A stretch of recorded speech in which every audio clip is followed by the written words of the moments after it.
Voy a dar lectura a la biografía de Iván Babushkin.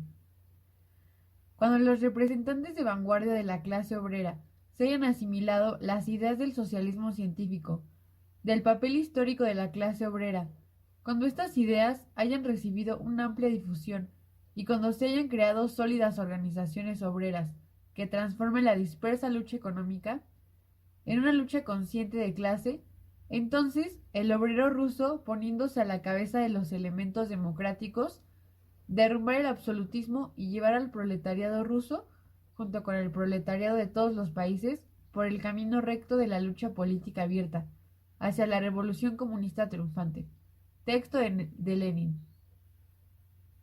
En esta forma tan clara y tan precisa, planteó Lenin el problema en el año 1894, 23 años antes de que se resolviese en octubre de 1917, a costa de innumerables víctimas y gracias a las heroicas luchas del proletariado ruso, bajo la dirección inmediata del mismo Lenin. Solo en una cosa se equivocó Lenin. 23 años antes de la Revolución de Octubre, la clase obrera rusa no se colocó junto con el proletariado de todos los países, sino a la cabeza de los proletariados de todo el mundo. Después de la Revolución de Octubre, Lenin señaló más de una vez que la victoria pudo ser obtenida en una forma tan brillante, solamente porque decenas de años antes los bolcheviques sabían ligar la teoría de la práctica revolucionaria, no solo sabían enseñar a las masas, sino también aprender de ellas, y supieron siempre afianzar orgánicamente su influencia ideológica en el seno de las masas. Babushkin, alumno, compañero de ideas, amigo personal de Lenin y primer corresponsal obrero bolchevique, fue uno de los primeros organizadores bolcheviques de las masas. Cuando Lenin supo que Babushkin había caído víctima de los verdugos zaristas, escribió un artículo necrológico. Los héroes populares existen. Son hombres como Babushkin. Son hombres que no un año ni dos, sino decenas de años antes de la revolución, se entregan por entero a la lucha por la emancipación de la clase obrera. Son gentes que no se han malgastado en inútiles actos terroristas individuales, sino que han actuado tenazmente, siguiendo una línea recta entre las masas proletarias, ayudando al desenvolvimiento de su conciencia, de su organización, de su autoactividad revolucionaria. Son los que se colocan a la cabeza de la lucha armada de las masas contra la monarquía zarista. Cuando estalla la crisis y la revolución, cuando millones y millones se ponen en movimiento. Todo lo que fue conquistado al zarismo lo fue exclusivamente gracias a la lucha de las masas dirigidas por personas como Babushkin. En el antiguo archivo bolchevique ginebrino, que actualmente se encuentra en Moscú, en el Instituto de Lenin, ha sido hallada una autobiografía inconclusa de Babushkin, que escribió por consejo de Lenin. Esta autobiografía completada y ampliada fue editada en 1925 por el Departamento de Historia del Comité Central del Partido Comunista Ruso. En esta obra, completada además con unos artículos de Lenin, su correspondencia con Babushkin, memorias de la compañera Krupskaya y de otros compañeros bolcheviques, la que ha servido de material para componer la presente reseña biográfica. Infancia. Iván Vasilievich Babushkin nació en enero del año 1873 de una familia de campesinos pobres de la provincia Vologotskaya. La parcela de los padres era tan pequeña que para poder sostener a la familia, el padre Basilio Babushkin se había obligado a trabajar en los saladeros, donde en aquel entonces existían terribles condiciones de trabajo. Cuando Babushkin cumplió los 5 años, murió su padre, y la madre, Catalina Babushkina, se encontró en una situación tan difícil para sostener a sus 3 hijos de corta edad, de los cuales Vania era el mayor, que se vio obligada a enviar al niño a pedir limosna. Perdida toda la esperanza de librarse con sus hijos de las manos escuálidas del hambre y de la miseria, si no cambiaba de lugar, Catalina Babushkina, tomando a 2 de sus pequeños, partió para Petersburgo a buscar un trabajo. Vania se quedó en la aldea, bajo la tutela de unos parientes que trataban cruelmente al escolar de 7 años, explotando al mismo tiempo su trabajo infantil. En estas condiciones vivió Babushkin en la aldea durante 3 años, y cuando cumplió los 10, la madre se lo llevó a Petersburgo y lo entregó en un comercio al por menor para hacer recados. Ahí la vida era todavía más difícil que en la aldea. El niño se veía obligado a cargar grandes pesos sobre su cabeza, por lo que se le irritaban con frecuencia los ojos. El trato de los patrones era muy cruel, recibiendo de ellos castigos corporales. Era tan difícil su vida que cuando al fin enfermó de los ojos y se vio obligado a internarse en un hospital, el niño acostado en su cama de enfermo sintió un enorme alivio. Sobre todo, nadie le insultaba. Se podía estar recostado un día entero con los ojos cerrados sin recibir golpes. Recordaba después Babushkin refiriéndose a los días transcurridos en el hospital. En una forma tan poco grata pasaron sus años infantiles. A los 14 años, Babushkin ingresa en un taller de torpedos de Kronstadt, donde durante sus años de aprendizaje recibía 20 kopecks al día y debía arreglarse con ellos, porque no contaba con el apoyo de nadie. A los 18 años terminó su aprendizaje y al poco tiempo logró entrar en calidad de obrero en la fábrica Semenikov de Petersburgo. En la fábrica. Una característica general y breve sobre la duración de la jornada de trabajo en las fábricas y talleres de Petersburgo durante los años 1890 y 1900 la pueden dar los 3 puntos del pliego de condiciones que en aquel tiempo presentaban los obreros durante las huelgas. Extraemos estos puntos de una de las proclamas de entonces. Número 1. Quisiéramos que nuestra jornada de trabajo fuera de 7 de la mañana a 7 de la noche, en lugar de la jornada de trabajo actual, que comienza a las 6 y termina a las 8. Número 2. Que el tiempo para la comida dure 1 hora y media, para que de este modo la jornada de trabajo sea de 10 horas y media en lugar de 13 horas. Y número 3. Que los sábados el trabajo concluye en todas partes a las 2 de la tarde. Vemos aquí que el punto más doloroso en la vida de los obreros lo constituía la duración agotadora de la jornada laboral, ya que los obreros mismos deseaban quedar en la fábrica 12 horas en lugar de las 14, de 6 de la mañana a 8 de la noche, que de hecho debían permanecer.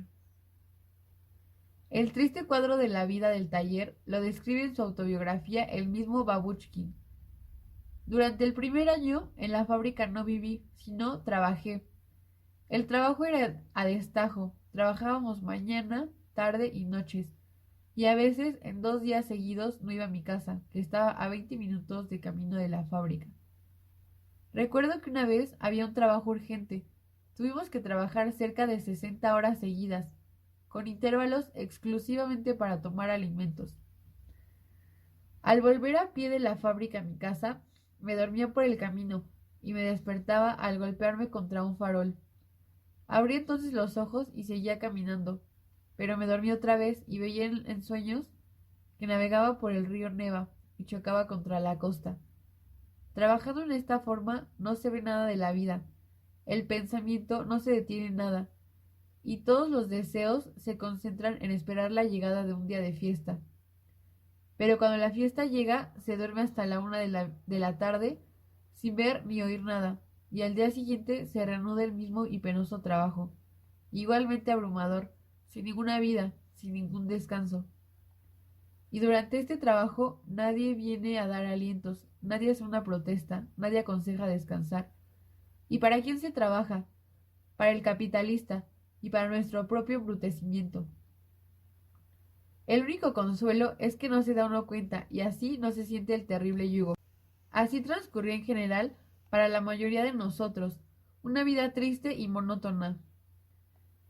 Termino por ahora la descripción de mi vida, hasta el momento de la transformación que hizo de mí, hombre sin ideas de ninguna índole, un socialista. Como puede verse, el cuadro de la explotación humana de las fuerzas del obrero ha sido hecho con trazos bien precisos y no necesita ningún comentario. Las condiciones de trabajo extraordinariamente penosas en las fábricas rusas, aún antes de los años descritos por Babushkin, empujaban frecuentemente a los obreros a huelgas, que surgían de un modo espontáneo. Pero de entre las filas de los obreros de las fábricas comenzaban a surgir y a destacarse cada vez con más frecuencia, tanto individualmente como en grupos enteros, socialistas, que se convirtieron en guías que organizaron las grandes luchas de clases que tuvieron lugar después. El joven Iván Babushkin consiguió entrar en relación con uno de estos grupos de obreros conscientes, que estaba ya a su vez en relación con los intelectuales revolucionarios. El primero proclama. Babushkin describe con colores muy vivos el momento de su iniciación revolucionaria. El día de trabajo llegaba a su término. Muchos comenzaban ya a mirar a su alrededor, deseando ver alguna señal para finalizar el trabajo. Como era sábado, la faena terminaba unos 10 o 15 minutos antes de sonar el pito de la fábrica. No vale la pena esforzarse. De todos modos, el trabajo no concluiría nunca, dijo el herrero Costia, un muchacho joven como yo, que trabajaba en otro equipo. Yo levanté la cabeza y dije, es verdad, el trabajo quiere a los imbéciles. Mañana, mañana es domingo, comenzó diplomáticamente Costia, habiendo sin duda observado en mí la persona que necesitaba. ¿Trabaja tu equipo o no? ¿Qué haces el tiempo que te queda libre en tu casa? Nada extraordinario. Pensamos pronto organizar una fiestecilla. Habrá baile. Dije confiando a traerle hacia esta forma, alegre de pasar el tiempo. ¿Tienes libros en tu casa? Yo quedé un poco confuso. Hacía tiempo que no leía nada, aunque poseía una decena de ellos, pero no los comprendía. Por eso mis libros descansaban en un pequeño estante, como adorno de la habitación de un hombre joven. El primer domingo libre, Babushkin se dirigió a casa de su nuevo conocido, el joven herrero Costia, en cuyo cuarto encontré otros dos jóvenes obreros leyendo ensimismados una hoja de papel. Esta hoja le fue dada a Babushkin para que la leyera. Desde las primeras palabras comprendí lo que leía. Nunca hasta entonces había tenido oportunidad de leer ni de oír. Las primeras palabras me produjeron una impresión extraordinaria. Las ideas me comenzaron involuntariamente a girar de un modo desordenado, y seguí leyendo con dificultad.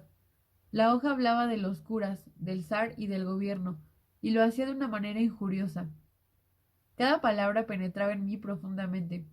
Creía, estaba convencido de que era cierto, que era necesario obrar como aconsejaba la hoja.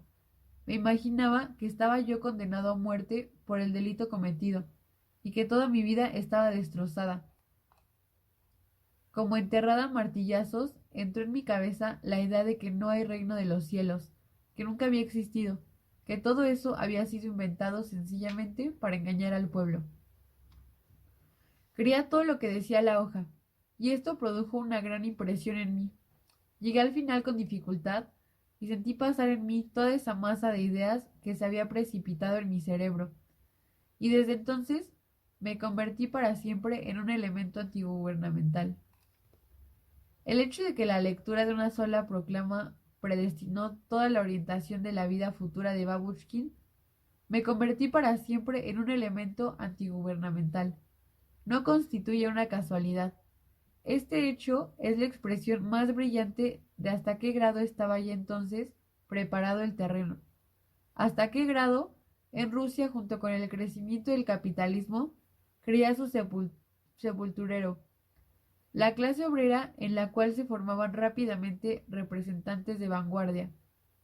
Después del incidente mencionado de la lectura de la primera proclama, Babushkin comenzó a trabajar activamente para ilustrarse, leía mucho y comenzó a frecuentar la escuela dominical para obreros, acerca de la cual escribió posteriormente en su autobiografía.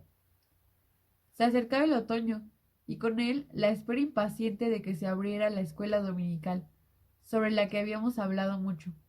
Nos hablaron muy bien de ella, nos dijeron que nos enseñaría a distinguir bien a las gentes y sobre todo nos daría conocimientos que todas las maestras enseñarían gratuitamente, es decir, que el único objeto de transmitir sus conocimientos al pueblo que por el pueblo están dispuestas a sufrir toda clase de persecuciones de parte del gobierno.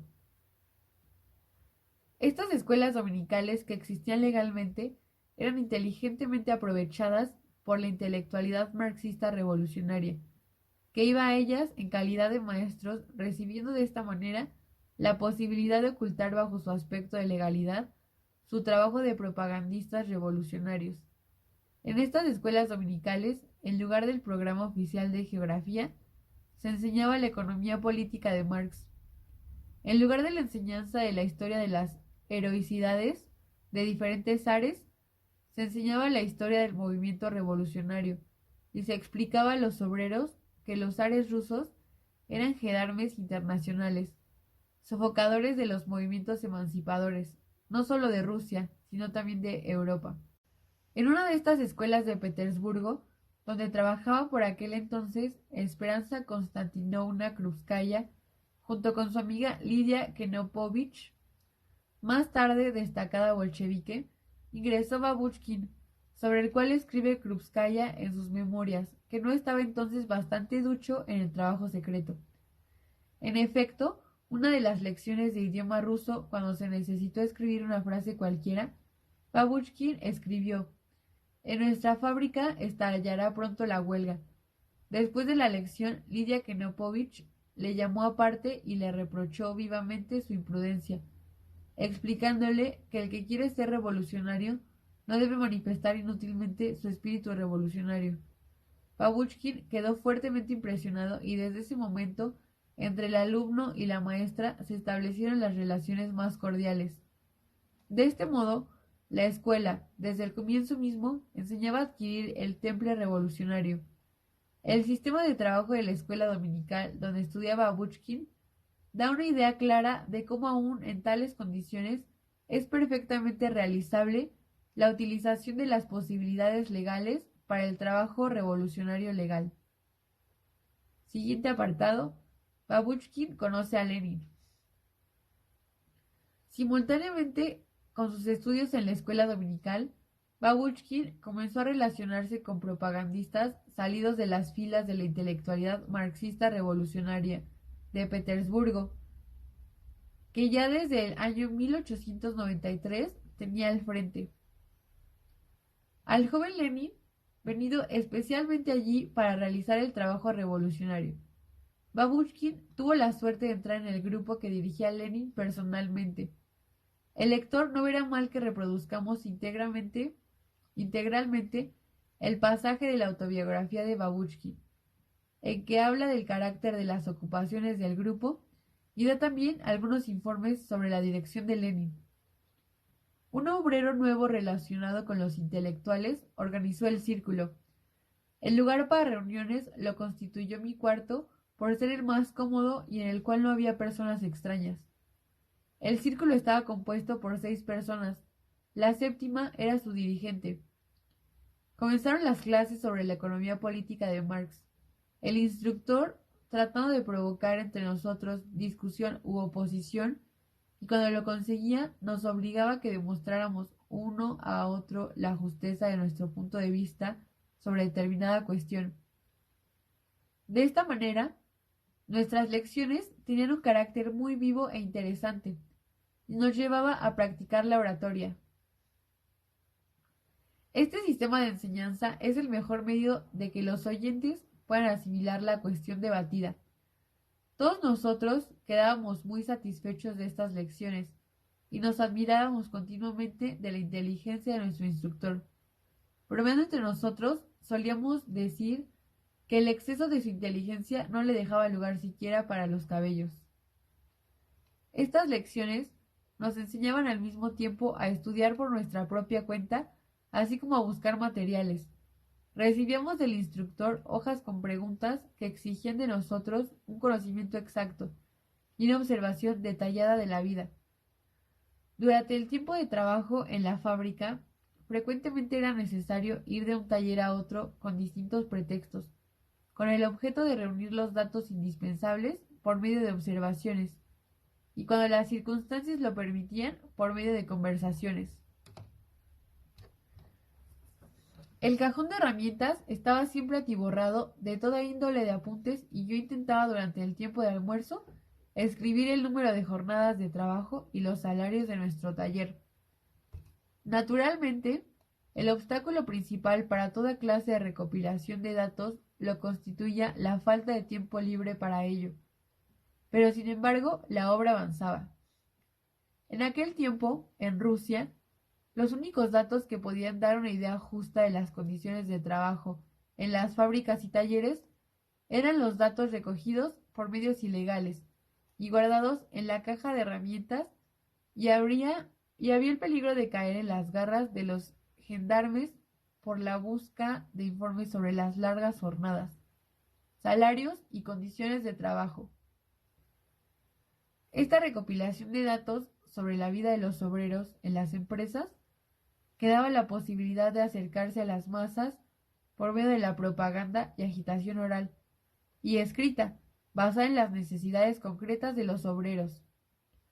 Constituye un ejemplo típico de los métodos bolcheviques de trabajo, los cuales, como se ven, aplicaban ya cuando apenas había surgido la sólida organización que transformaba radicalmente la lucha económica dispersa actual en una lucha consciente clasista.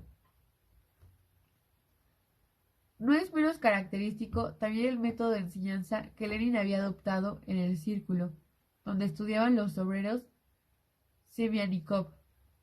Lenin comprendía ya entonces cómo, cómo nadie toda la importancia del problema, que nosotros llamamos hoy el problema de los cuadros, y cuál es el papel que en la lucha revolucionaria futura debían desempeñar los representantes de vanguardia de la clase obrera que se hubieran asimilado las ideas del socialismo científico. He aquí por qué Lenin, ya en aquel entonces ocupado en el estudio de grandes problemas teóricos, emplea una enorme cantidad de tiempo en dirigir personalmente círculos propagandistas, de los cuales, como es sabido, tenía varios. Los alumnos de estos círculos resultaron dignos de su maestro. Babushkin lo demostró en una forma especialmente brillante durante toda la no muy larga pero provechosa vida del revolucionario proletario. Lo demostró también con sombría llena de sacrificio, cuando llegó la hora de entregar su propia vida por la causa de la revolución. Siguiente apartado, de alumno a maestro. Trabajando mucho por ilustrarse, estudiando en la escuela dominical y en el círculo dirigido por Lenin, Babushkin comienza gradualmente a trabajar prácticamente, comienza a enseñar a otros y él mismo se convierte en propagandista. En el invierno del año 1894 tuvo lugar un movimiento espontáneo de los obreros de la fábrica de Semyanikov. Acompañado de la destrucción de la oficina de la fábrica, los empleados de la oficina recibieron una paliza y se prendió fuego a la fábrica. En el puerto de Petersburgo estalló también una huelga. Estos acontecimientos contribuyeron a zanjar las discusiones que en aquel entonces tenían lugar en los círculos socialdemócratas sobre los métodos de trabajo revolucionario, es decir, sobre si es necesario ocuparse por el momento solamente de la propaganda a base de círculos o si ya era tiempo de pasar a realizar una amplia agitación entre los obreros, dirigiéndoles hojas y volantes especiales. Después de los acontecimientos de la fábrica de Semyanikov y del puerto, fue completamente evidente que había llegado el momento del paso del trabajo de los círculos al trabajo de las masas. En vista de la falta completa de derechos en Rusia, en aquel entonces, aún en el terreno de la prensa, adquiría una importancia especial la prensa ilegal, que nos permitía influir en las masas por medio de la difusión en fábricas y talleres de toda clase de proclamas. Babushkin tomó parte en la elaboración de la proclama de esta clase. He aquí lo que dice en su autobiografía sobre los métodos de difusión de esta hoja en la fábrica de Semyanikov. Las circunstancias eran más que favorables. Se refiere a la sublevación en la empresa y a su sofocamiento. Y por esto era necesario comenzar en ella nuestra agitación. Se redactó una larga hoja que fue después reproducida por medio de mimeógrafo, cosida en forma de folleto y lista para su difusión de este método. Pero, ¿cómo distribuirla? Yo recibí el encargo de ocuparme de este asunto. Al comienzo no sabía siquiera cómo emprender esta tarea. Colocar los cuadernos en los cajones de herramientas no era muy cómodo, podíamos ser descubiertos.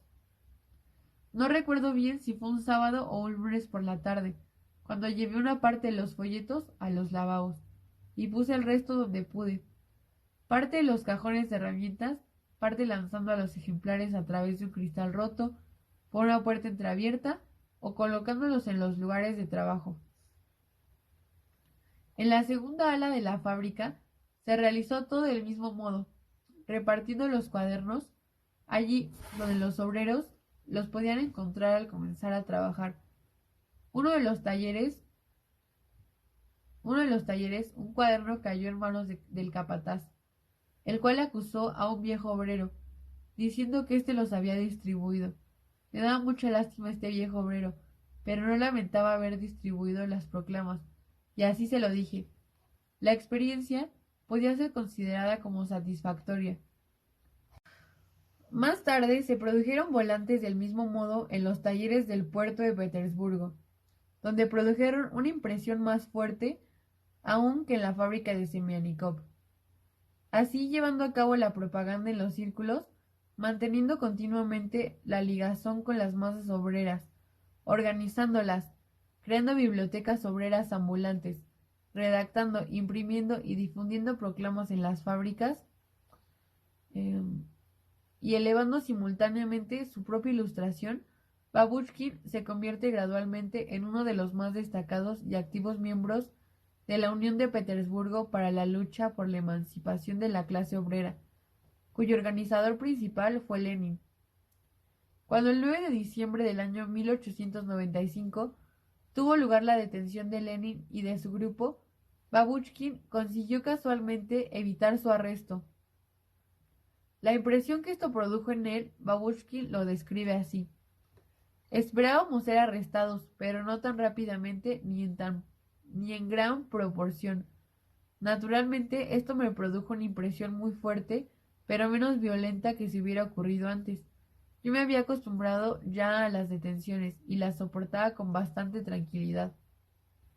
En otro lugar, analizándose a sí mismo como militante revolucionario, escribe: hace un año estaba enteramente ocupado en asimilar las diferentes grandes ideas y doctrinas enseñadas por los maestros de nuestras escuelas, y frecuentaba las reuniones cohibido y tímido. Pero ahora me veía obligado a obrar independientemente, resolver por mí mismo toda suerte de asuntos que surgían en los círculos, en las fábricas y talleres, en la escuela. A veces advertía que no era bastante competente, pero sin embargo hablaba, aconsejaba, aclaraba, porque los mejores dirigentes habían sido arrestados y me era imposible sustraerme a la obligación de marchar a la vanguardia. La obligación de marchar a la vanguardia daba alientos en aquel tiempo a Babushkin, obligándole a redactar una brillante hoja de agitación bajo el título de ¿Qué es el socialista delincuente de Estado? Unas 3 semanas después del arresto de Lenin y de todo su grupo, cuando a Babushkin le trajeron para que fueran distribuidas las proclamas donde explicaba la significación de estas detenciones, presintió que realizaba por última vez este trabajo, ya que sobre él se cernía también la amenaza del arresto, debido a que los agentes de la policía zarista comenzaban visiblemente a vigilarle. Después de repartir las hojas por empresa, proporcionalmente a los obreros que trabajaban en cada una de ellas, Babushkin llevó a los compañeros de la fábrica de Obuhov la cantidad de proclamas que les correspondía, deseándoles éxito en su distribución. Luego se dirigió a su domicilio con la completa seguridad de que precisamente aquella noche iba a ser arrestado. Y así fue en realidad. Por la noche irrumpieron en su cuarto los gendarmes, efectuaron un registro detenido y no encontraron absolutamente nada. Le dieron la orden de vestirse y seguirlos. Cuando por la mañana en las calles de Petersburgo apagaban los faroles, descendimos frente a la cárcel. El enorme edificio provocó en mí un odio profundo desde el primer momento, pero tuve ocasión de hacer conocimiento más amplio con él, acostumbrarme a sus reglamentos y los 13 meses y pico de reclusión me permitieron revivir en mi memoria todas las inquietudes surgidas durante este tiempo. Mientras tanto, no tuve la posibilidad de cambiar una sola palabra con ningún compañero, encerrado posiblemente al lado de mi celda como yo, igualmente silencioso durante largos meses.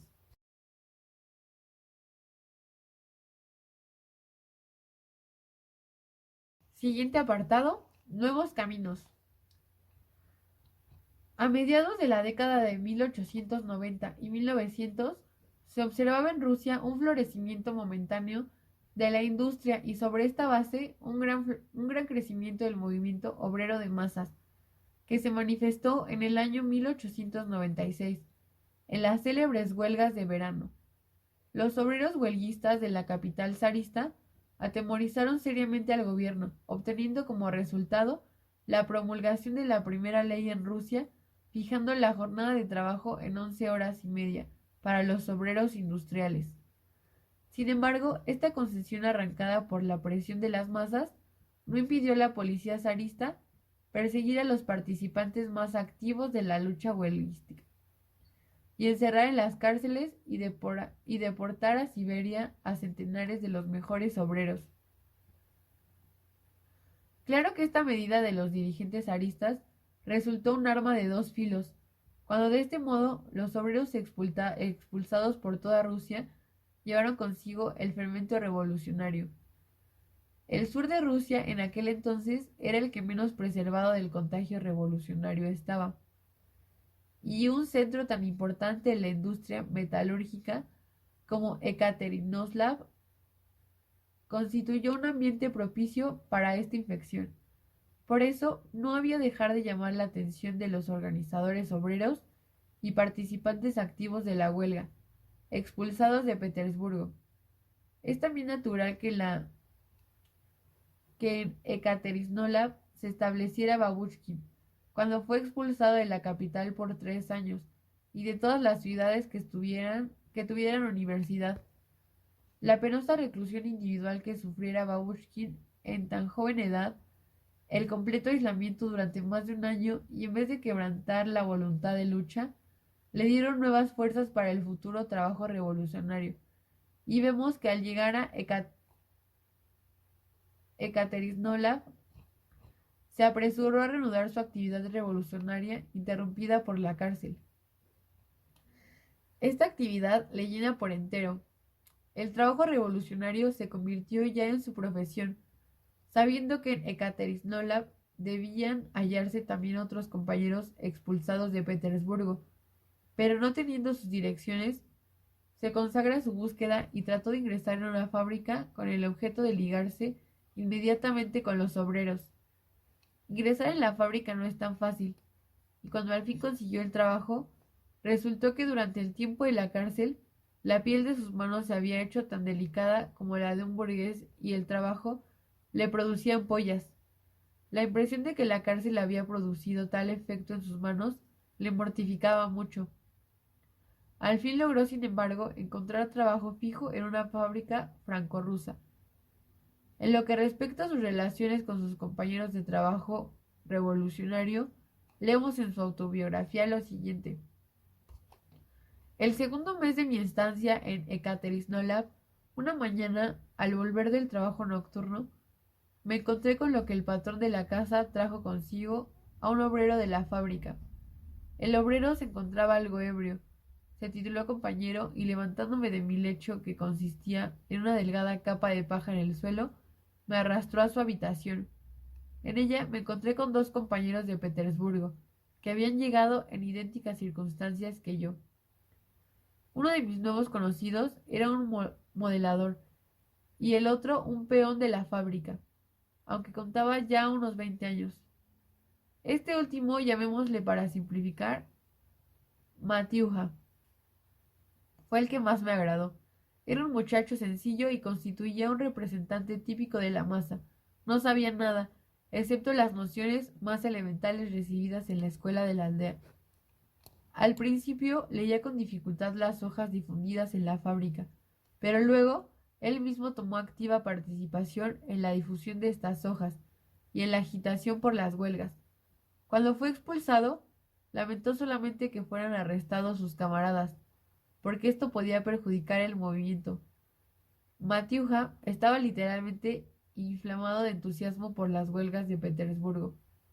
Unos meses más tarde, Babushkin logró establecer estrechas relaciones tanto como con los huelguistas expulsados de Petersburgo como obreros revolucionarios locales, quienes en aquel tiempo, 1897 y comienzos de 1898, poseían ya su organización, su unión de Ekaterisnolab, para la lucha por la emancipación de la clase obrera.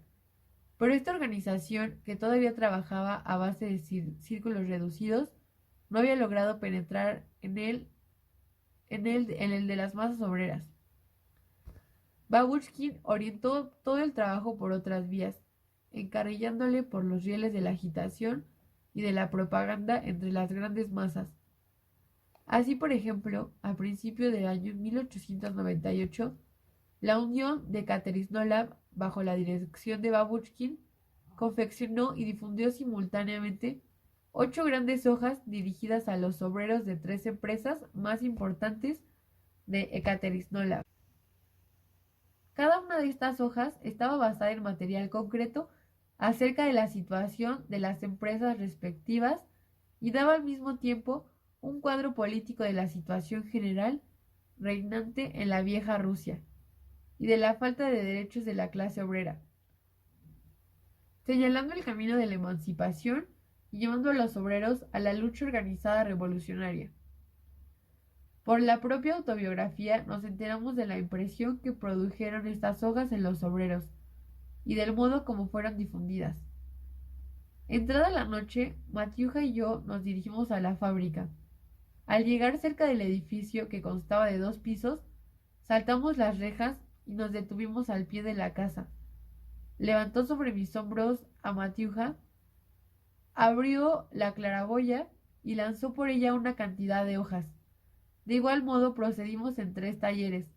Penetraron los obreros y se apresuraron a recoger las proclamas, que el cuarto de la hoja habían sido ya leídas por todo el mundo.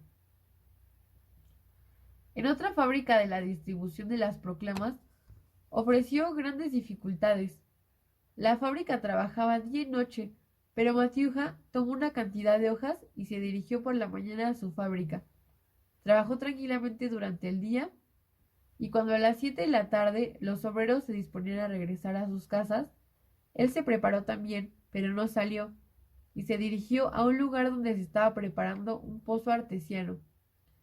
Y bajando a él, se colocó en la escalera, permaneciendo allí 5 horas enteras. A las 12 de la noche, hora en que se detenían las máquinas para la comida nocturna de los obreros, nuestro prisionero voluntario subió despacio a los aposentos altos de la fábrica y esperó el momento en el que debía aparecer la luz eléctrica, momento por el cual había estado esperando 5 horas dentro del pozo. Inmediatamente, después de la detención de las máquinas de taller, se detuvo también la máquina eléctrica para el engrase de las mismas. En cuanto se apagó la luz, el compañero Matiuja tiró las hojas y escapó saltando la cerca y quedando fuera de peligro. Cuando a los 5 minutos se encendió la luz, los obreros vieron las hojas y comenzaron a leerlas. El efecto que causaron fue grande.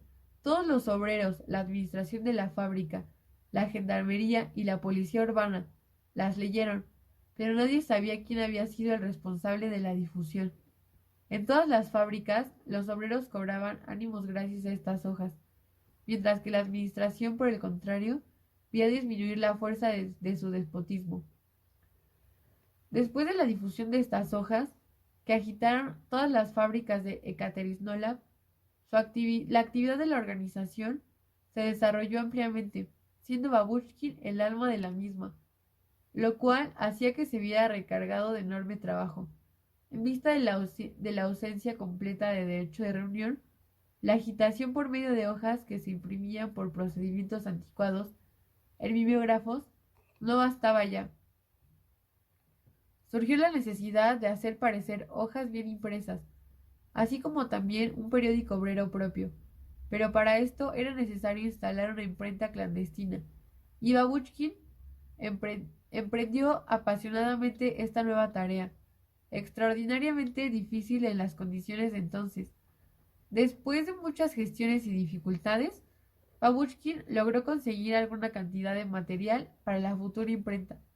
A costa de los mayores esfuerzos, se logra también encontrar un local para la imprenta, pero el obstáculo mayor era el de la máquina. Era necesario construirla de algún modo por los propios compañeros.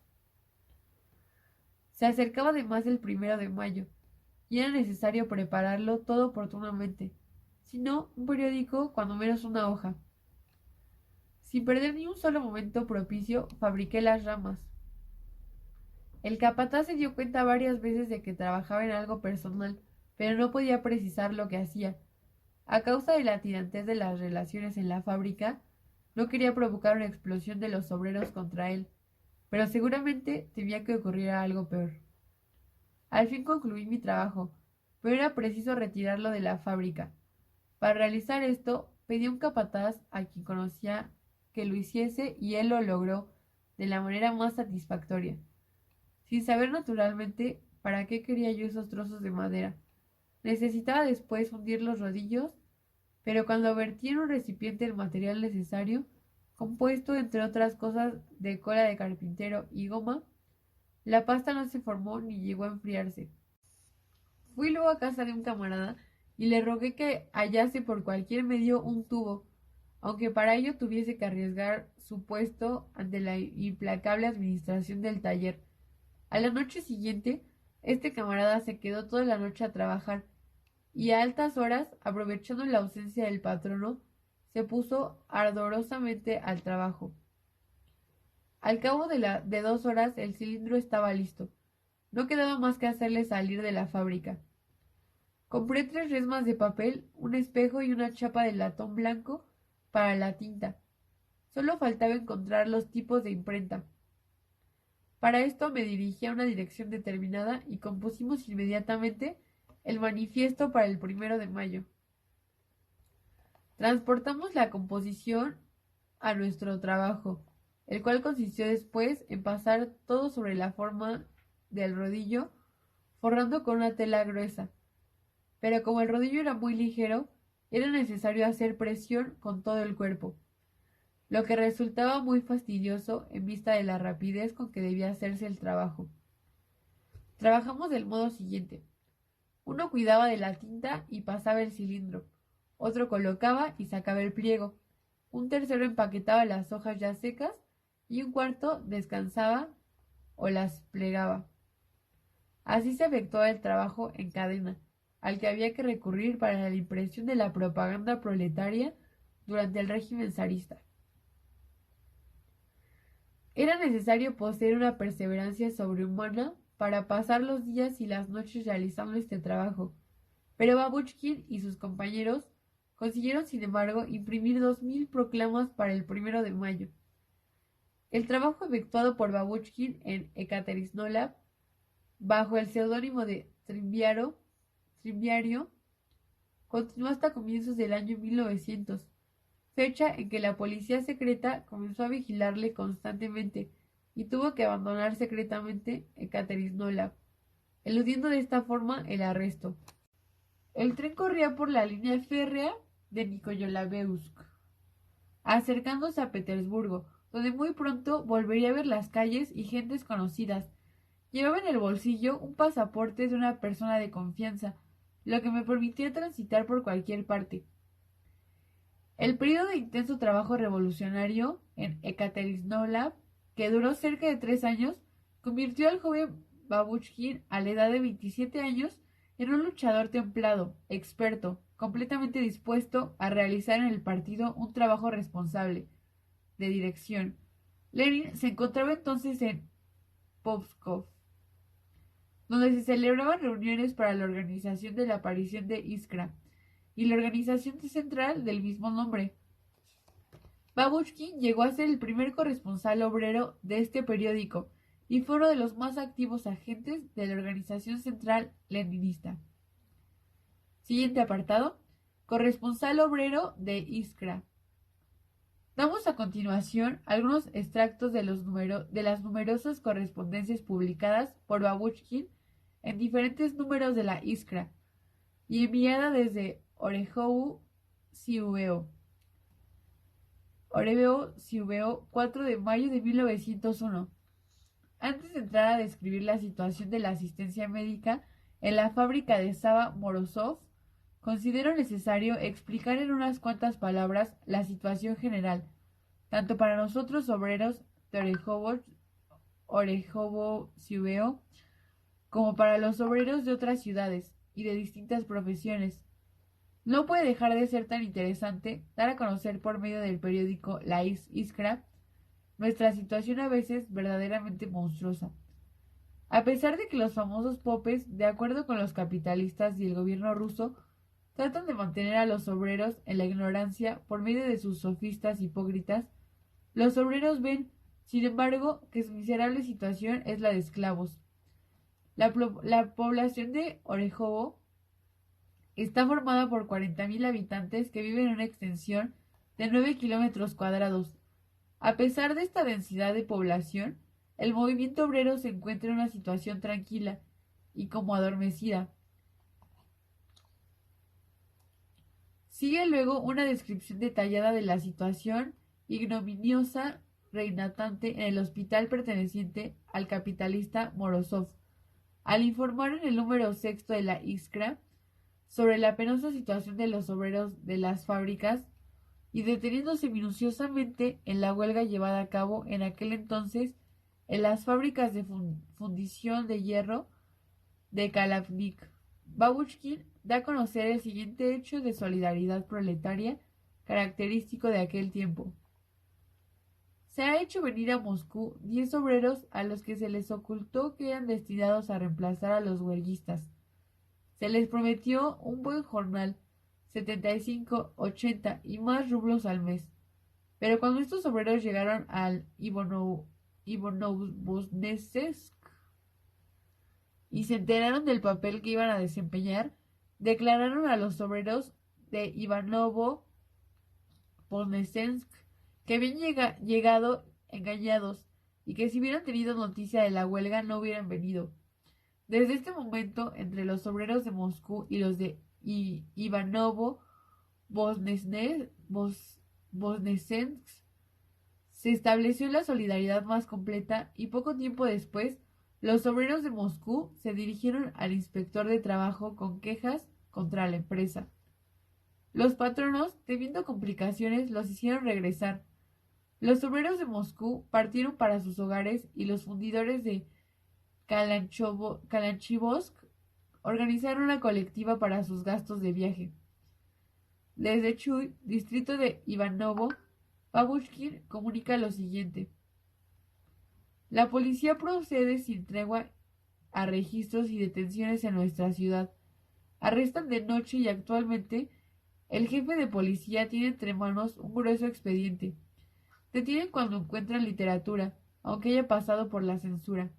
Durante el interrogatorio, el jefe de la policía pregunta, ¿para qué tienes este libro? Lo he comprado para leer, contesta el obrero. ¿Y por qué has comprado esto y no el Evangelio? ¿Por qué lees en vez de dormir?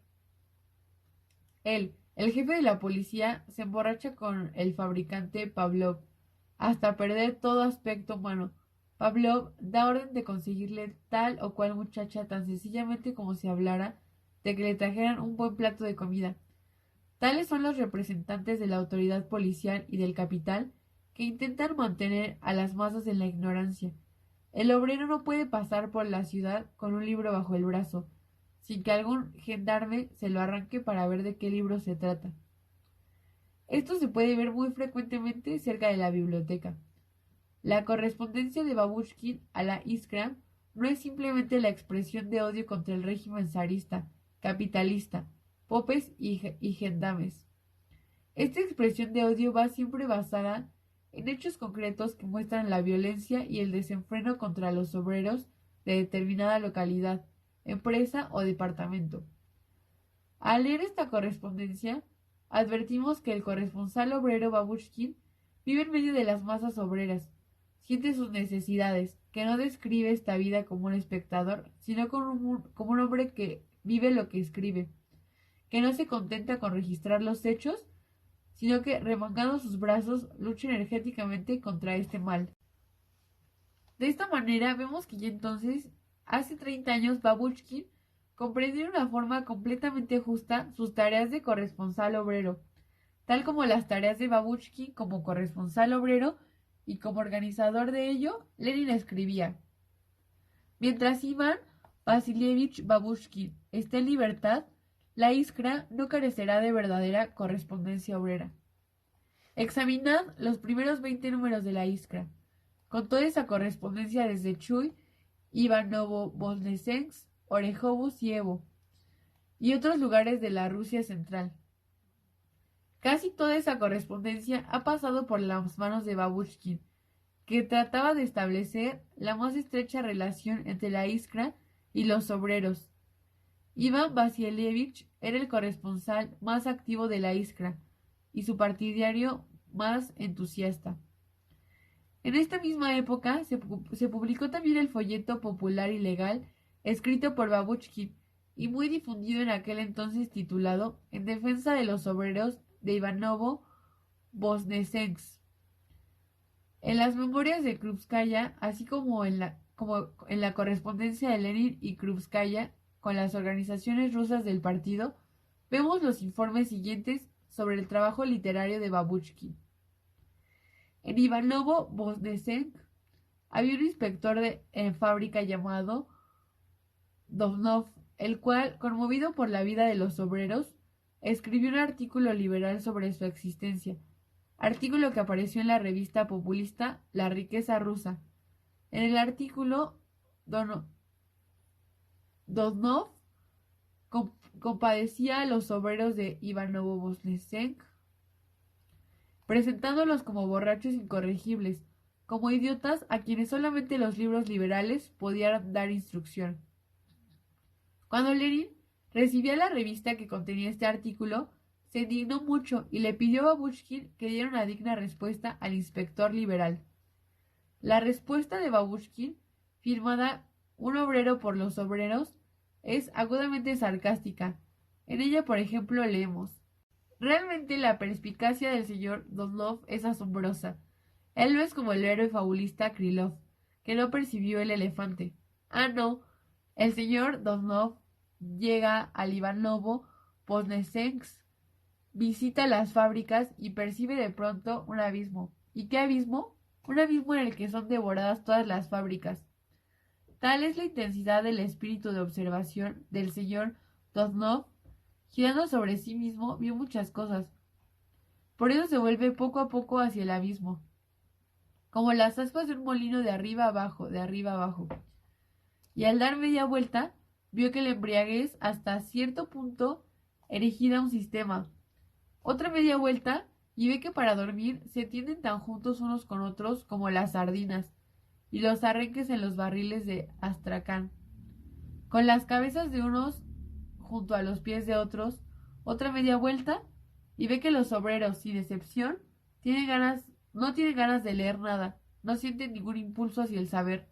Otra media vuelta y ve que se bebe media botella de aguardiente y no tiene más que un abrigo harapiento.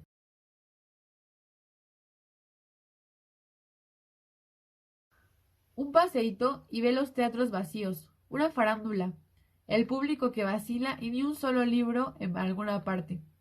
Tiene usted razón, señor Dovnov.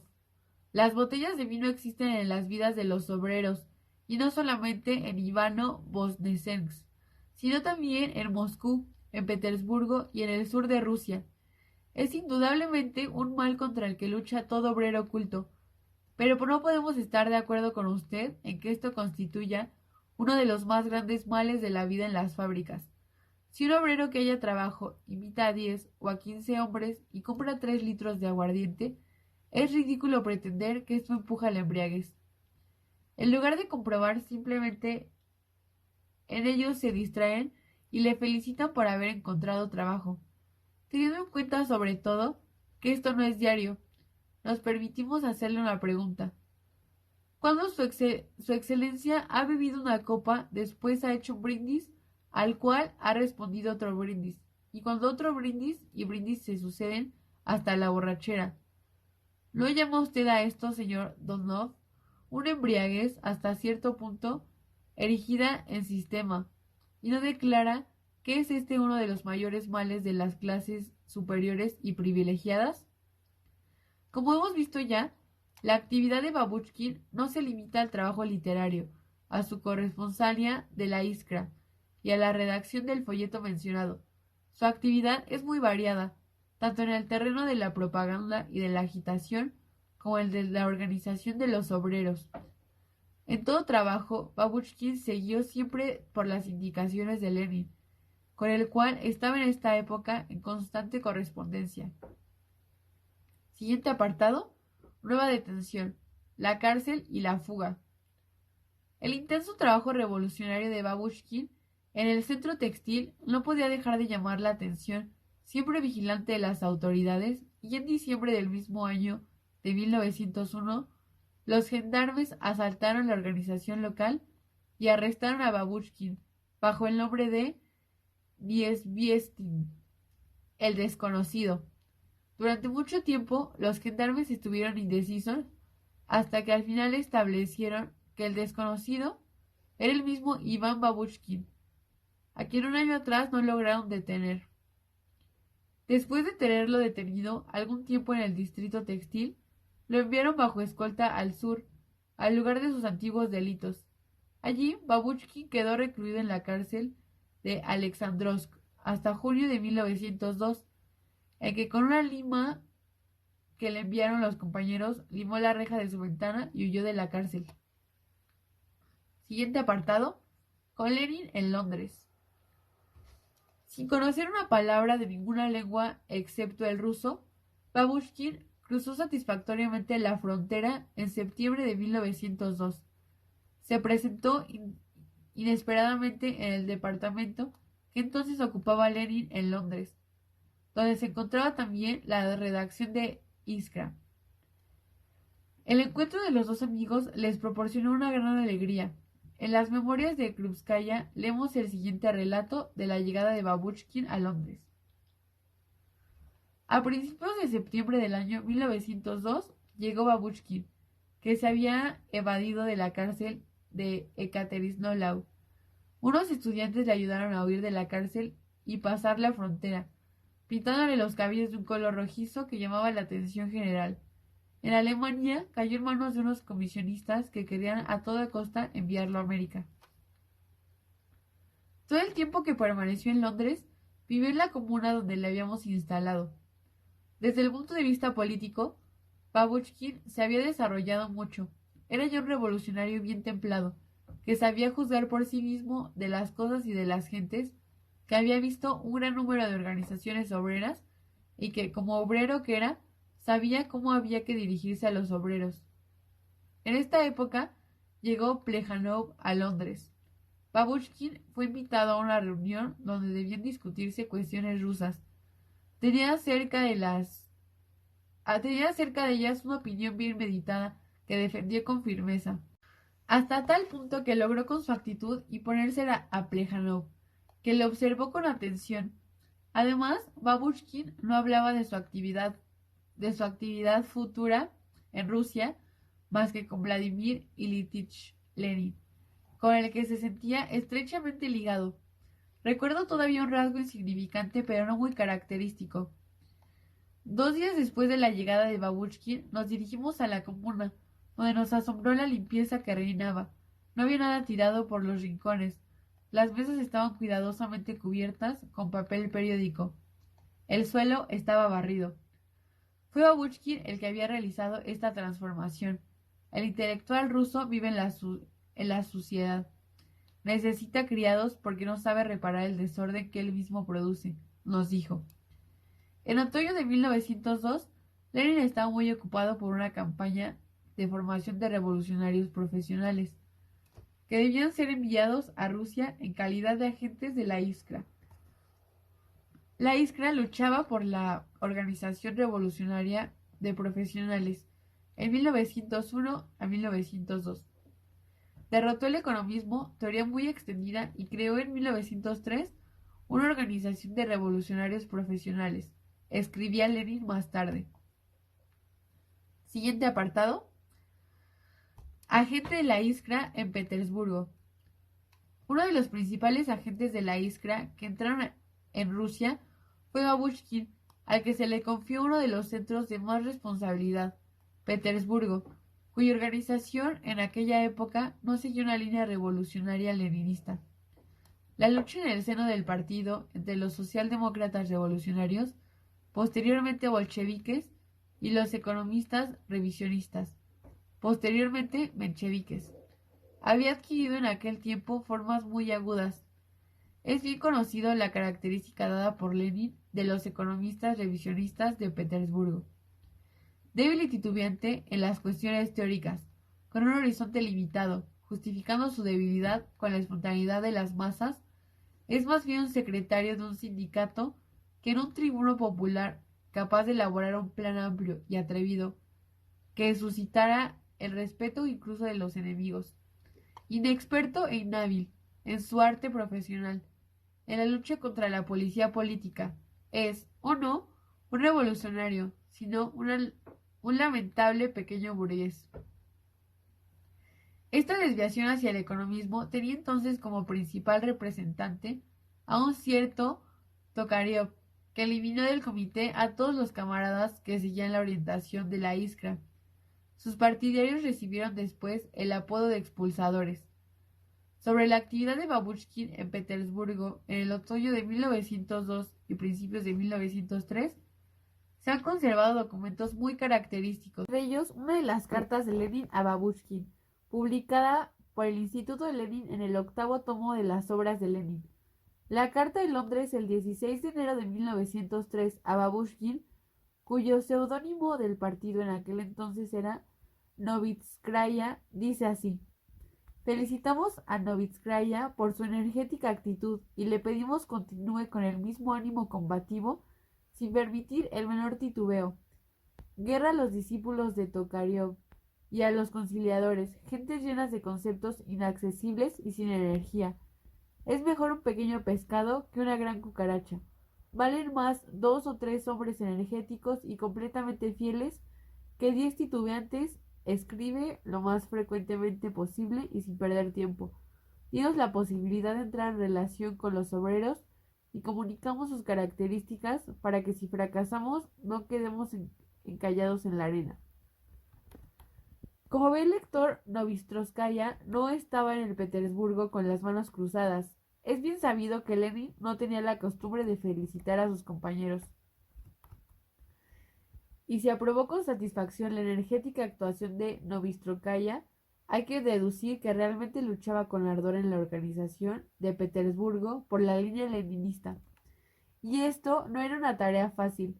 Babushkin, quien vivió en Petersburgo bajo el aspecto de un agente de seguros, utilizando para ello un pasaporte ajeno de otra persona no comprometida.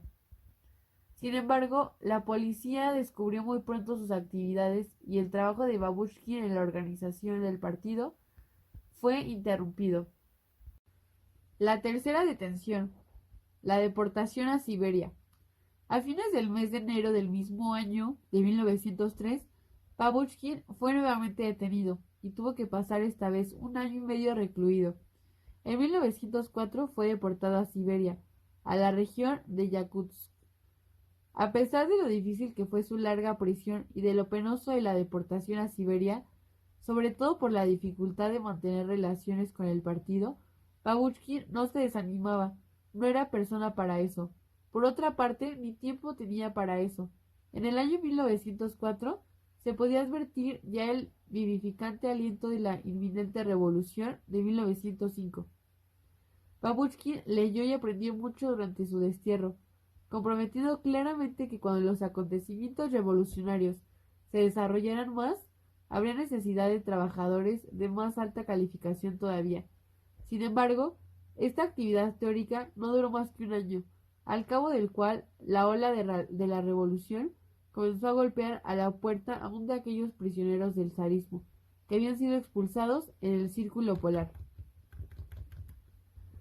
Siguiente apartado, la lucha de 1905 y la muerte en su supuesto de combate. Siberia, como el resto de la inmensa Rusia, se agitaba. En el año de 1905 levantó también allí enormes capas de población para la lucha política. Los revolucionarios deportados que se encontraban en Siberia se colocaron a la cabeza del movimiento. Es claro que un revolucionario como Babushkin debió ocupar el puesto que le correspondía por derecho. Por eso lo vemos a la cabeza de los combatientes en el centro industrial más importante próximo al lugar de su exilio, en la ciudad de Irkutsk. Poco tiempo después, el centro siberiano del partido lo envió a trabajar a Techita, que en aquel momento se encontraba enteramente en manos del pueblo sublevado. Babushkin despegó allí una energía revolucionaria máxima. Ardía de entusiasmo. Se acercaba el fin de diciembre de 1905. Su sublevación armada de Moscú es sofocada. La represión del gobierno del zar comienza a extenderse hasta Siberia. En la noche del 1 de enero de 1906, cuando los gendarmes de Irkutsk se apoderan de todo el comité del partido y es necesaria la ayuda desde Techita, que aún se sostenía para el restablecimiento del trabajo, Techita envía a Babushkin. Babushkin viene con 5 compañeros llevando a Irkutsk un gran cargamento de armas. En la estación del ferrocarril de Baikal, Babushkin y sus compañeros son alcanzados por una expedición militar enviada por el barón Meyer Sakomelsky, y los verdugos zaristas fusilan a Babushkin y a sus compañeros al borde de una fosa recién cavada en el lugar donde fueron apresados. Babushkin, antes de ser fusilado, se negó a dar su nombre, no quiso hablar con el enemigo y así desconocido entregó su vida.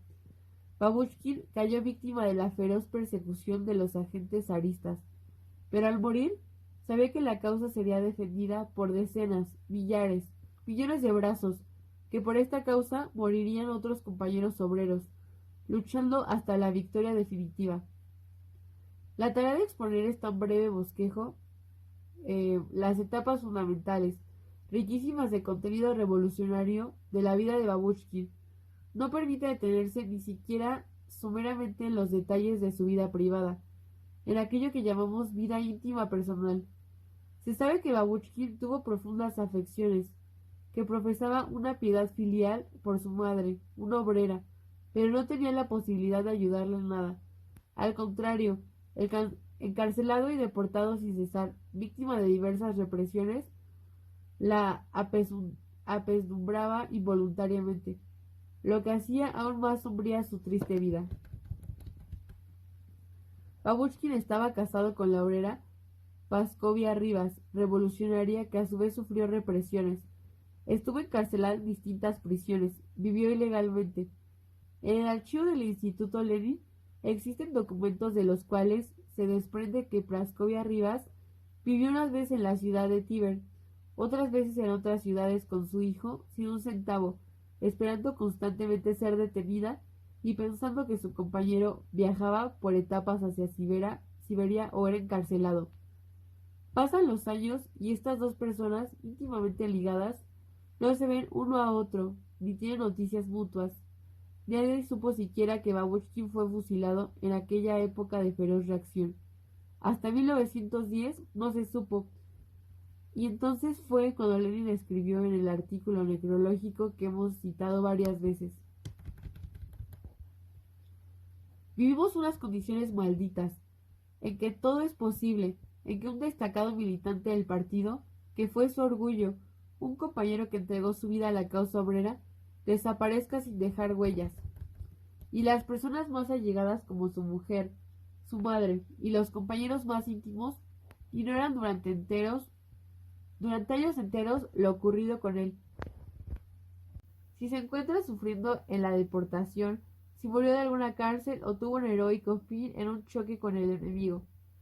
Si este fue el caso de Iván Vasilievich Babushkin, fusilado por los verdugos del zar, solo últimamente hemos sabido su muerte.